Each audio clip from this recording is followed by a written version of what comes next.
নমস্কাৰ বন্ধুসকল, মই আজি আপোনালোকক চলিড DB মিটাৰ SF720 এই মিটাৰটোৰ বিষয়ে জনাম।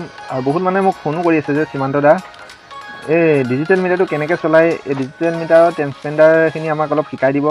আমি নতুন মিটাৰ লৈছোঁ, ইয়াত ছেট নাই। আজিকালি যিখিনি 6 ভাৰ্চনৰ মিটাৰবোৰ আমি লৈছোঁ, এই মিটাৰখিনিত আপোনাৰ মিটাৰটোৰ নিচিনা 3 ভাৰ্চনৰ বস্তুখিনি আপডেট হোৱা নাই। মানে আজিকালি নতুন কৰিলে যদিও বহুত বেলেগ আৰু অলপ জনাই দিলে ভাল পালোঁহেঁতেন। বহুত মানে ফোন কৰে, সেইকাৰণে মই ভিডিঅ'ত আজি অলপ বুজাই দিওঁ বুলি ভাবিছোঁ, যিসকলে মই মানে এতিয়ালৈকে ট্ৰেন্সপেণ্ডাৰটোৰ বিষয়ে জনা নাইকিয়া।